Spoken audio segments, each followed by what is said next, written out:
Hello बच्चों, good morning. हम पढ़ रहे थे कोल्ड वॉर के बारे में। कोल्ड वॉर दो महाशक्तियों के बीच में लड़ा जाने वाला वैचारिक युद्ध, जिसमें उन्होंने अपनी डिप्लोमेसी पावर का जो है वह यूज़ किया। एक तरफ था ब्रिटेन, अमेरिका और फ्रांस, दूसरी तरफ था सोवियत संघ, जापान, ऑस्ट्रिया और नाजी जर्मनी। जर्मनी भी दो भागों में जो है बढ़ चुका था इन दो महाशक्तियों के बीच में, पूर्वी जर्मनी और पश्चिमी जर्मनी। अभी तक हमने जो है पढ़ा है कि इनके विकास के अंदर कौन कौन सी जो है घटनाएं हुई। इन सब घटनाओं को हम बच्चों एक साथ ही जो है ले रहे हैं।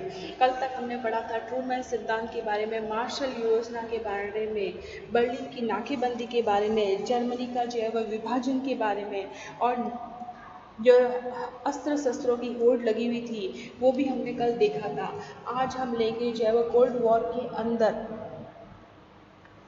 Ports dam conference. Ports dam conference, ठीक है। ये एक कॉन्फ्रेंस थी जिसका आयोजन जो है वो 1945 में किया गया। ये एक कॉन्फ्रेंस थी जिसका आयोजन जो है वो 1945 में किया गया बर्लिन में। बर्लिन के अंदर जो है वो इस कॉन्फ्रेंस का आयोजन किया गया। बर्लिन के अंदर जो है वो अमेरिका, बर्लिन में अमेरिका, ब्रिटेन सोवियत संघ के बीच में, सोवियत संघ के बीच में निम्नलिखित प्रश्नों पर जो है विचार करने के लिए यह कॉन्फ्रेंस जो है वह आयोजित की गई थी 1945 में। अमेरिका, ब्रिटेन और सोवियत संघ, जब ये सब जो है वह क्या थे, सहयोगी देश थे, तो उन्होंने जो है वह एक कॉन्फ्रेंस जो है आयोजित की थी बर्लिन में। और कुछ प्रश्नों पर जो है वह विचार करने के लिए वो क्वेश्चन जो है वह थे कि सबसे पहले जो है वह सेकेंड वर्ल्ड वॉर के अंदर जो है वह पोलैंड की सीमाओं का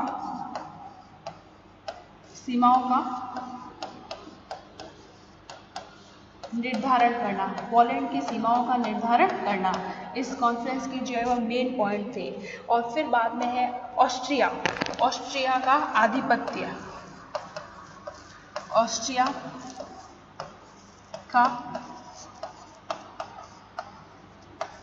आधिपत्य, पूर्वी यूरोप के अंदर सोवियत संघ की भूमिका, पूर्वी यूरोप में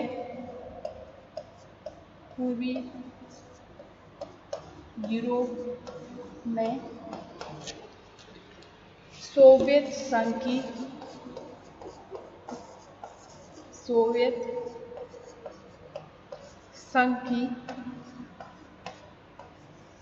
भूमिका,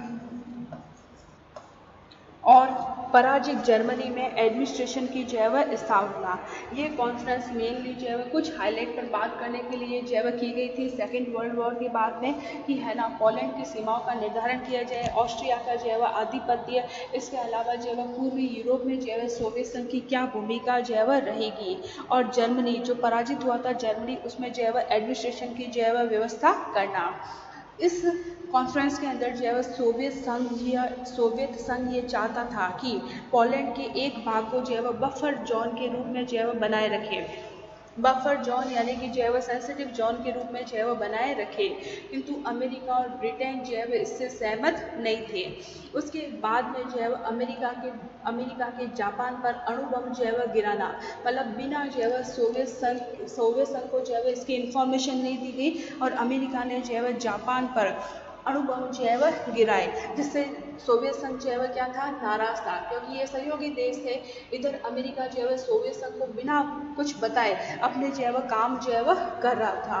तो पोस्टडेम जो है वह कॉन्फ्रेंस में जो है वह ये बात हुई थी कि पोलैंड को जो है वह बफर जोन जो है वह बनाया जाए, यानी कि न्यूट्रल जोन एरिया जो है वह बनाया जाए। लेकिन अमेरिका और ब्रिटेन जो है वह इस बात पर जो है वह सहमत नहीं हुए। उसके बाद में हम बात करते हैं एक और प्रमुख घटना जिसका नाम है आयरन कर्टेन, आयरन जो है वह कर्टेन की। सेकेंड वर्ल्ड वॉर के बाद में जो है वह सोवियत संघ जो है वह स्वयं को और उसके ऊपर जो आश्रित जो देश थे पूर्वी और है ना जो यूरोपीय कंट्रीज थी उनको जो है वह पश्चिम और गैर जो साम्यवादी जो कंट्री थी उनके साथ जो है वह खुले जो है वह संपर्क बनाने से अलग रखा गया। अमेरिका ने जो है वह सोवियत संघ को जो है वह गैर जो है वह साम्यवादी देश और पश्चिमी देशों से जो है वह संपर्क बनाने के लिए उसको अलग रखने की जो है वह कोशिश की कि सोवियत संघ जो है वह इन राष्ट्रों से जो है वह अपने रिलेशनशिप जो है वह नहीं बनाए। इस जो है वह उसको जो है वह पश्चिमी राष्ट्रों से अलग करने के लिए अमेरिका ने राजनीतिक है, सैन्य है और एक वैचारिक अवरोध जो है वह खड़ा किया। इस वैचारिक अवरोध को ही आयरन जो है वह कर्टेन के नाम से जाना जाता है। अमेरिका ने सोवियत संघ को अमेरिका ने सोवियत संघ को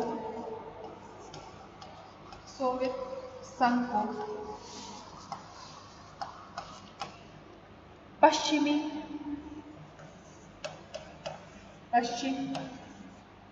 व गैर कम्युनिज्म कंट्री गैर साम्यवादी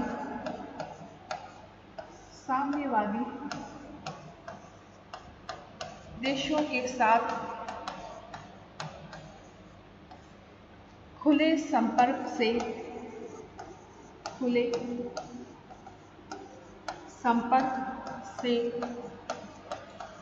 अलग रखने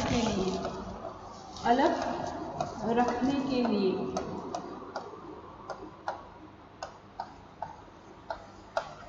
वैचारिक अवरोध खड़ा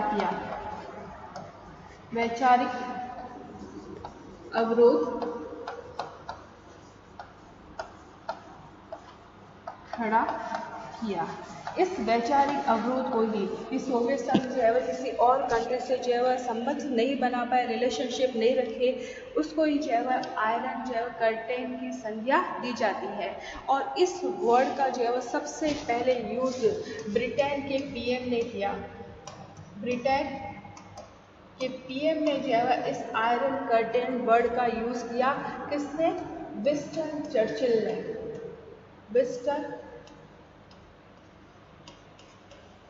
चर्चिल ने इस वर्ड का जो है वह सबसे पहले प्रयोग किया। क्लियर बच्चों? जिससे जो है वह दोनों देशों के बीच में जो है वह और द्वेष जो है वह उत्पन्न होने लगा। कल हमने पढ़ा था कि मार्शल योजना जो है वह अमेरिका के जो फॉरेन मिनिस्टर है जॉर्ज मार्शल, उन्होंने जो है वह यूरोप के रिकवरी प्रोग्राम के लिए यूरोपीय देशों को जो है वह फाइनेंशियली जो है वह सपोर्ट करना शुरू किया और उन्होंने जो है वह यूरोपियन रिकवरी प्रोग्राम जो है वह स्टार्ट किया, जिसके अंतर्गत जो है वह 4 सालों के अंदर 12 अरब डॉलर की राशि जो है वह यूरोप पर जो है वह खर्च की गई। तब जो है वह सोवियत संघ ने इस मार्शल योजना की प्रतिक्रिया के रूप में उन्होंने जो है वह कम्युनिस्ट इंफॉर्मेशन की जो है वह नींव डाली, जिसे जो है वह कॉमेकॉन या कमिनफॉर्म भी जो है वह कहा जा सकता है। इसे जो है वह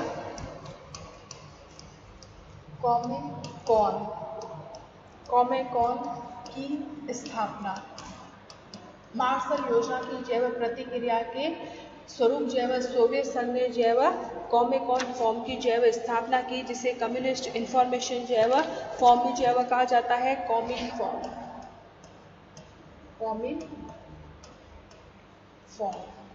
ठीक है, यह क्या था? यह मुख्य रूप से जो है वह पूर्वी यूरोप के देशों को जो है वह एक साथ रखने के लिए एक संगठन था, एक ऑर्गेनाइजेशन थी। इसके अलावा जो है वह नाटो का संगठन जो है वह किया गया। देन कोरिया का संकट भी जो है वह उत्पन्न हुआ। क्लियर यहाँ तक? उसके अलावा जो है वह अमेरिका के द्वारा जो है वह नाटो के साथ जो है वह सीटों की भी स्थापना की गई, South East Asia Treaty Organization. इसमें मेनली इंक्लूड थे United State of America, France, Austria और न्यूजीलैंड। इस सीटों का जो है वह मेन एम क्या था, दक्षिणी पूर्वी एशिया में कम्युनिस्ट जो चीन है उसके जो है वह साम्यवादी प्रसार को जो है वह रोकना, चाइना के भी साम्यवादी प्रसार को जो है वह रोकने के लिए इस ऑर्गेनाइजेशन की स्थापना जो है वह की गई। और इसकी स्थापना जो है वह 1953 में इसका जो है वह प्रपोजल जो है वह विंस्टन चर्चिल ने जो है वह रखा। संयुक्त राज्य अमेरिका ने यह प्रस्ताव जो है वह रखा गया चर्चिल के जो है वह द्वारा। और नाटो के जैसे ही जो है वह एक और ऑर्गेनाइजेशन पर हस्ताक्षर जो है वो हुए, सिग्नेचर हुए। इसके अंदर जो है वह क्या है, कंबोडिया है, वियतनाम है, लाओस है, और जो कम्युनिस्ट जो कंट्री थी, कम्युनिस्ट कंट्री की जो प्रभाव के जो एरिया थे उनको जो है वह रोकना। इसके बाद में है ना बच्चों पर स्टार्ट करते हैं आज शीत युद्ध के मेन कारण क्या थे, शीत युद्ध के मेन रीजन, शीत युद्ध के कारण। फर्स्ट कारण के रूप में हम लेंगे ऐतिहासिक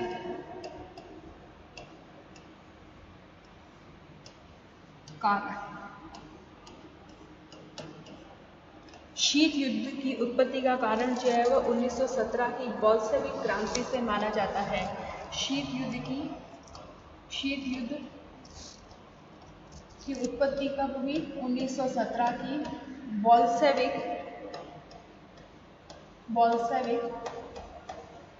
रूसी क्रांति के दौरान, बोल्शेविक क्रांति से मानी जाती है, क्रांति से मानी जाती है। बोल्शेविक क्रांति के बाद में जो है वह रूस के अंदर जो है वह साम्यवाद का उदय हुआ। इस क्रांति के बाद में रूस में साम्यवाद का उदय हुआ। रूस के अंदर जो है वह साम्यवाद का उदय हुआ और पश्चिमी राष्ट्र जो है वह इस कम्युनिज्म के बढ़ते प्रभाव को देखकर जो है वह चिंतित होने लगे और उन्होंने सोचा कि ये कहीं पूरे विश्व में जो है वह कम्युनिज्म जो है वह फैल नहीं जाएगा। तो हिटलर को जो है वह रूस पर आक्रमण करने के लिए प्रेरित किया गया कि कम्युनिज्म का प्रसार जो है वह सारे विश्व के अंदर जो है वह नहीं फैले, इसलिए जो है वह हिटलर को जो है वह उकसाया गया कि वह रूस पर जो है वह आक्रमण करे। इसलिए जो है वह बोल्शेविक क्रांति को जो है वह शीत युद्ध का जो है वह प्रमुख कारण माना जाता है और यही से जो है वह शीत युद्ध की जो है वह शुरुआत हुई। फिर हम लेंगे दूसरा जो है वह इसका मेन रीजन सोवियत संघ के द्वारा वीटो का बार बार यूज करना। सोवियत संघ के द्वारा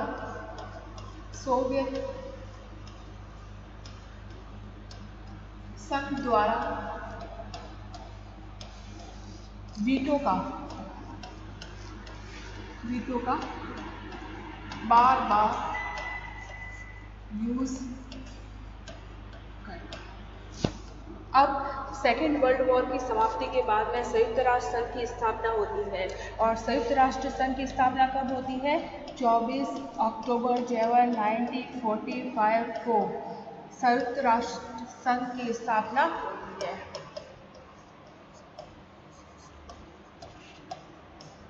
संयुक्त राष्ट्र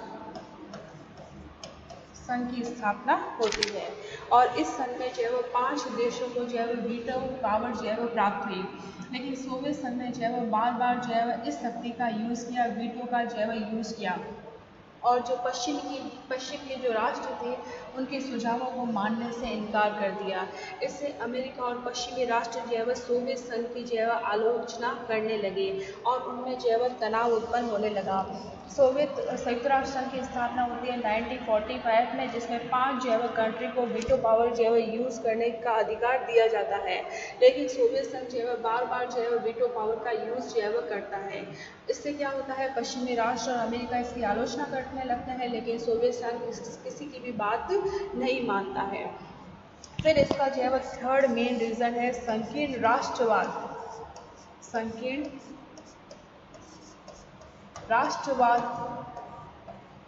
राष्ट्रवाद पर आधारित संकीर्ण राष्ट्रीय हित। सेकेंड वर्ल्ड वॉर की समाप्ति के बाद में अमेरिका और सोवियत संघ जो है वह सभी अपने स्वार्थों को जो है वह साधने में लग गए। वे लगातार एक दूसरे के हितों की जो है वह अनदेखी कर रहे थे और इससे जो है वह प्रत्येक राष्ट्र एक दूसरे का जो है वह शत्रु बन गया और दोनों ही महाशक्तियाँ जो है वह अपना अपना प्रभाव कायम करने के लिए अपनी पावर को जो है वह बढ़ा रही थी। तो ये एक और रीज़न है कि संकीर्ण राष्ट्रवाद पर जो है वह संकीर्ण पर आधारित जो है वह संकीर्ण राष्ट्रीय हित। थर्ड है अमेरिका का परमाणु कार्यक्रम। अमेरिका का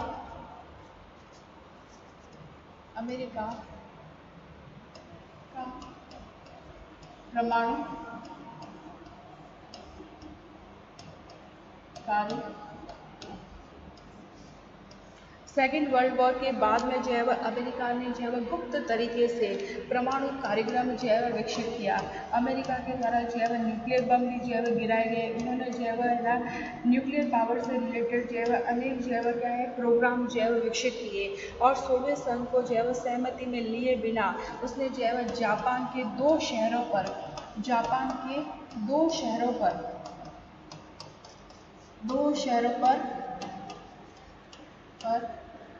किसने अमेरिका ने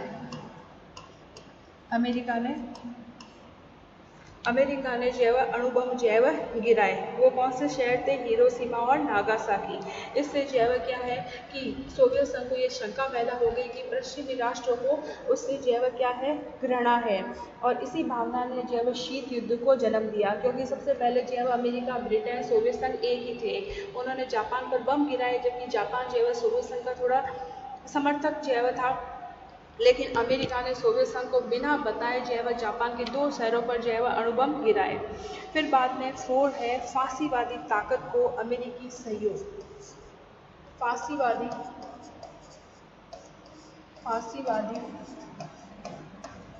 ताकत को अमेरिकी सहयोग। सेकेंड वर्ल्ड वॉर के बाद अमेरिका और अन्य पश्चिमी देश जो है वह इटली से अपने संबंध जो है वह बढ़ाने लग गए। इससे जो है वह सोवियत संघ को जो है वह शक हुआ क्योंकि इटली में जो है वह फांसीवाद को जो है वह बढ़ावा दिया गया और साम्यवाद को जो है वह कमजोर जो है वह किया गया। मतलब फांसीवाद जो है ना किसके द्वारा जो है वो शुरू किया गया था? मुसोलिनी के द्वारा। हिटलर और मुसोलिनी के द्वारा जो है वो फांसीवाद जो है वह शुरू किया गया था। मुसोलिनी के द्वारा एक संगठित जो है वह ऑर्गेनाइजेशन जो है थी, जो ऑर्गेनाइजेशन है ना फांसीवाद को जो है वह बढ़ावा दे रही थी और यह फांसीवाद जो है वह क्या है उदारवाद के विरुद्ध था, लिबरलिज्म के जो है वह विरुद्ध था। तो कहीं ना कहीं जो है वह अमेरिका के द्वारा इटली के अंदर जो है वह फांसीवाद को जो है वह प्रायोरिटी दी गई और वहाँ पर जो है वह कम्युनिज्म को जो है वह दूर करने की कोशिश जो है वह की गई। इस सोच ने जो है वह दोनों के मध्य जो है वह सोवियत संघ और अमेरिका के बीच में और दूरियां जो है वह पैदा की। इसके अलावा जो है वह एक और रहा यूनान में सोवियत संघ का जो है वह हस्तक्षेप। नेक्स्ट हम लेंगे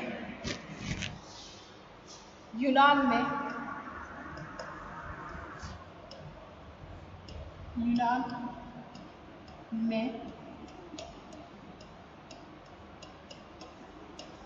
सोवियत संघ का हस्तक्षेप। 1944 में एक समझौते के द्वारा 1944 में एक समझौते के द्वारा यूनान ब्रिटेन के अधिकार क्षेत्र यूनान के अंदर जो है वह ब्रिटेन का अधिकार क्षेत्र जो है वह स्वीकार कर लिया गया था। सेकेंड वर्ल्ड वॉर में ब्रिटेन की स्थिति जो है वह बहुत कमज़ोर हो गई थी जिससे ब्रिटेन ने जो है वह यूनान के अपने सैनिक अड्डे जो है वह समाप्त करने की घोषणा कर दी क्योंकि सेकेंड वर्ल्ड वॉर के दौरान जो है वह ब्रिटेन की स्थिति जो है वह क्या हो गई थी? कमज़ोर हो गई थी और ब्रिटेन ने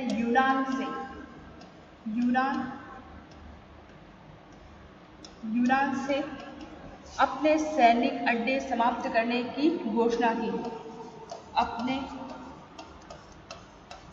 सैनिक अड्डे समाप्त करने की घोषणा जो है वह की। और यूनान में जो है वह शक्ति शून्य जो प्रदेश है उनको जो है वह भरने के लिए जो कम्युनिज्म जो है कंट्री है जैसे यूगोस्लाविया है, बुल्गारिया है आदि ने जो है वह सोवियत संघ की जो है वह प्रेरणा से वहाँ पर जो है वह क्या है परंपरागत जो है ना राजतंत्रीय व्यवस्था थी, मोनार्ची शासन था, उसको उखाड़ने में जो है वह सोवियत संघ की हेल्प की। जो सोवियत संघ की जो है वह करीबी जो कंट्री थी जिसका नाम है यूगोस्लाविया, यूगोस्लाविया, यूगोस्लाविया, बुल्गारिया,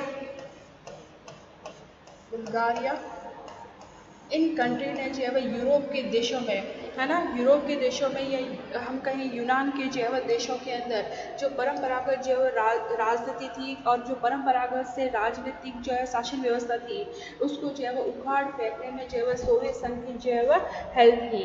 लेकिन मार्शल योजना के अंतर्गत जो है वह अमेरिका ने इसमें इंटरफेयर करना शुरू किया और यूनान के जो है वह साम्यवादी खेमे में यूनान में जो है वह साम्यवादी खेमे को जो है वह जाना अनिश्चित जो है वह किया कि साम्यवादी जो है वह कंट्री यूनान में बिल्कुल जो है वह हस्तक्षेप नहीं करेंगे, इंटरफेयर जो है वह नहीं करेंगे। इसके अलावा जो है वह सोवियत संघ और अमेरिका के बीच में शुरू से ही जो है वह वैचारिक मतभेद था। सोवियत संघ जो है वह साम्यवाद को बढ़ावा देना चाहता था जबकि अमेरिका पूंजीवाद को बढ़ावा देना चाहता था। सोवियत संघ ने समाजवादी आंदोलन को बढ़ावा देने के लिए जो नीति अपनाई अमेरिका के मन में जो है वह उसके लिए जो है वह अविश्वास को जन्म दिया। इस प्रकार जो है वह पूंजीवाद बनाम साम्यवादी विचारधारा में तालमेल के अभाव के कारण जो है वह शीत युद्ध का जन्म हुआ।